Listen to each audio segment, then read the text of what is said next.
This is not like a disinformation campaign. How much? 461,000, according to FCO 30, 12, 15. Well, this is 1976, is it? This sort of... No, this is 1970. So in today's money, you're probably talking about sort of 40 million. It's not really a general election because all the political parties are controlled by the European Union.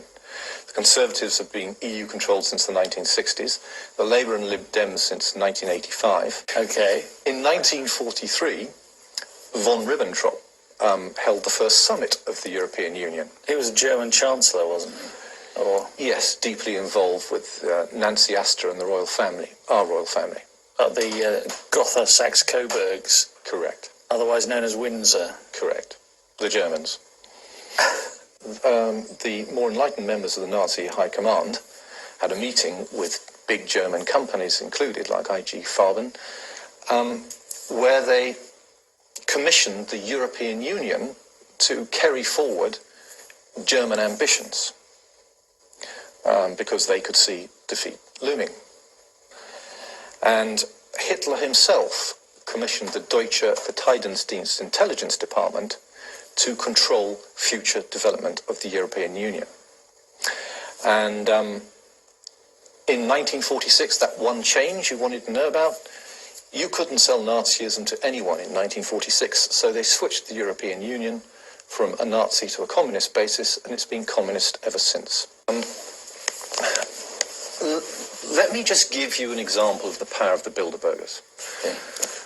Margaret Thatcher was a Bilderberger. She had to be, or she couldn't be leader of the Conservative Party and Prime Minister.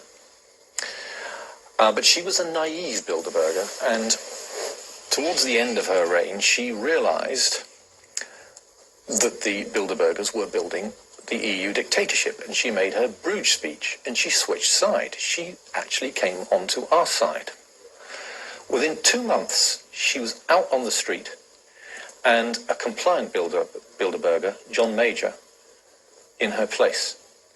Now, that's 8 Bilderbergers on the Conservative Central Committee who threw her out. That's how much power they have. They decide who will be leader of the party.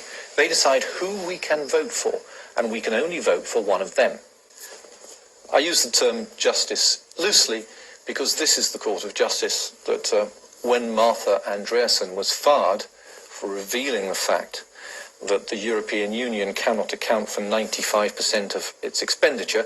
She was the European Union's budget director at the time, so she should know. That's not 5% of the expenditure of the European Union it can't account for. That's 95% of the expenditure. There isn't one business in England that can't account for 95% of its expenditure, but the European Union can't. So when she revealed this... She was fired.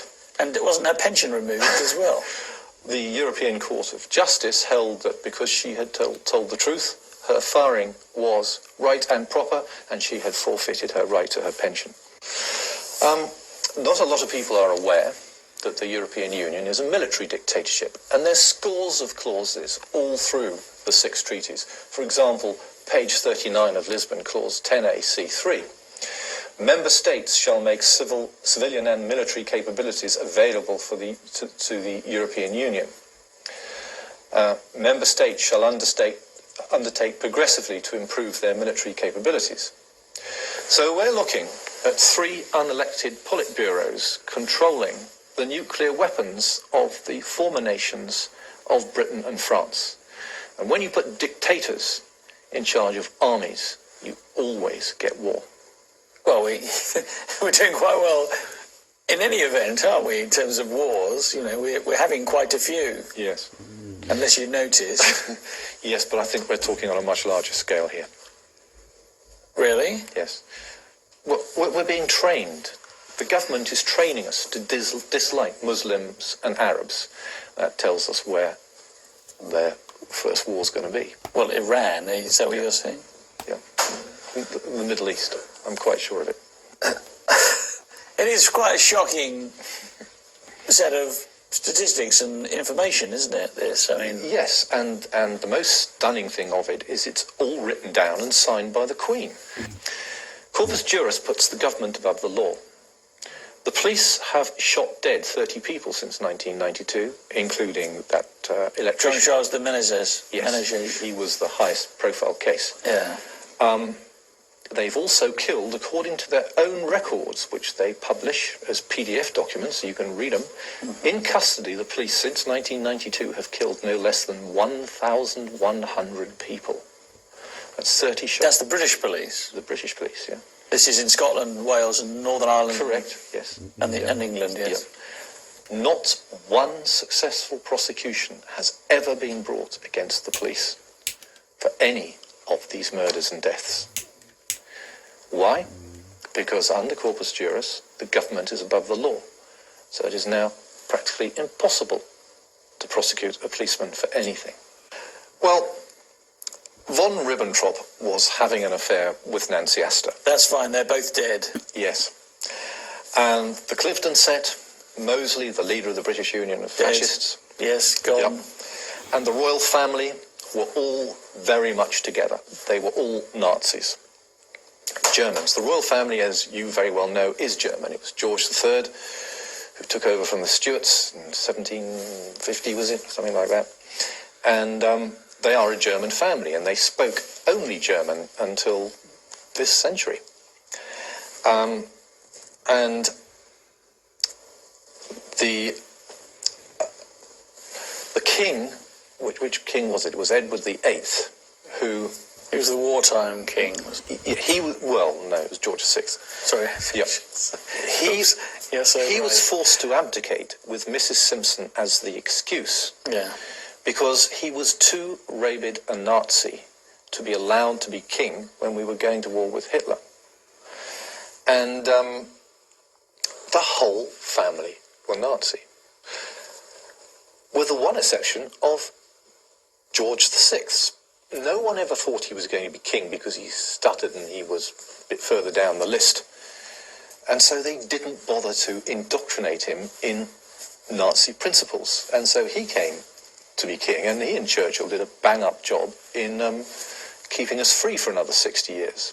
The Queen's broken every single one of her coronation oaths, including her ones to the Church of England, which will almost certainly be abolished and rolled up into the Roman Catholic Church, which will be the Church of the European Union. There's no question that the Queen has committed treason. No question at all. Every Prime Minister or Minister, anyone who's signed an EU treaty has committed treason. There's absolutely no question about it. And they got a bit nervous about this in 1998. So after the MPs debated the Crime and Disorder Bill of 1998, Tony Blair added a clause repealing chunks of the Treason Acts, because, of course, both he and the Queen should have hung by the neck till dead, and I wish both of them still do. I just would be so happy if all these people who've committed treason were to hang by the neck till dead, particularly the Queen. Communism is favoured by wealthy bankers. So it was a Rothschild in 1917 who financed the communist revolution in the Soviet Union. And the theory behind that is that if you get a communist government ruthlessly controlling the people, the bankers own the government, and therefore the bankers own the whole lot. And the Queen is at that level. She's at the level where she can control through a communist government and own more through a communist government than she does now. Yeah, that's the nasty thing about it, isn't it? I mean, firstly, the EU is completely illegal under the British Constitution in every area. All 6 treaties are completely illegal. So everybody who signed those treaties, like John Major, yes, Margaret Thatcher, yes, Tony Blair, yes, Gordon Brown, yes, they're guilty of criminal acts and they're guilty of treason. In 1999, Britain and America, at the same time, deregulated the banks, knowing that they would create massive bubbles that would eventually burst and ruin our economy. And this is why we've not been allowed into the euro. Gordon Brown's 5 tests to keep us out of the euro weren't Gordon Brown's 5 tests. They were the European Union's test tests to keep us out of the euro. Because if they want to destroy us, it's far easier to keep us separate in sterling and destroy Britain and sterling than it is to have us inside the euro. And when they try and destroy us with 120,000 regulations, they're going to damage the euro. So you're far saying more convenient to keep us outside. So you're saying that the next plan is to destroy the pound? Yes. They have no intention of letting us into the euro, never did. Well, eventually, I suppose, if they've destroyed the pound, then we become part of the eurozone, is that? No. Well, never. We're always going to have a weak pound. No, we're just going to be in poverty. The pound's going to be worthless and we're going to be in poverty. That is their plan. Now, they've destroyed, well, I don't know who, but we seem to have lost our manufacturing base, our mining. Under tourism, but we are designated as a tourist economy in the EU. We are not allowed manufacturing. They want the wealth of manufacturing in continental Europe. They want it in Germany. They may want it in France, but they do not want it in England. So that's why we've been forced to close down our manufacturing. The Rover car company was closed down by the European Union. 400 million went missing. The Rover car company was sold to friends of Tony Blair for £10. The Phoenix, they formed a little company called the Phoenix Corporation and bought it for 10 quid. They took 17 million out in salaries in the first year, and Rover had a hole in it of 400 million that had just disappeared. And of course, what would normally happen is the 400 that had been taken would be replaced by the government to keep one of our major car companies going. But no, we weren't allowed to under European competition rules.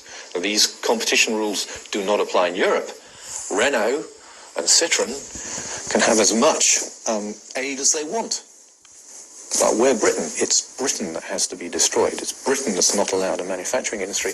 And Margaret Thatcher did a bang-up job of closing down manufacturing on behalf of the European Union.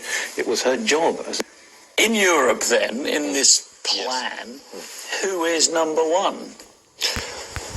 The most senior Bilderberger that we're obviously aware of is Angela Merkel. She seems to give Gordon Brown his orders. Who's the top of the pile? Right at the very top, it's probably a Rothschild or maybe a Rockefeller, but almost certainly a Rothschild, and quite a few steps in between. And it's all a bit surprising to me that the royal family is involved and they are so senior, but they are very senior in it. And the Queen has been a supporter of the EU throughout her adult life. But she doesn't turn up at Bilderberger meetings, does she? No, that would be a bit... I think Prince Philip has, though. Well, one of the Dutch royal family has. Yes, and of course the whole thing was started off by a relative of theirs, Prince Bernhard of the Netherlands. And the first meeting was in the Netherlands, wasn't it, I believe? At the Bilderberg Hotel, and because he was a former Nazi SS officer.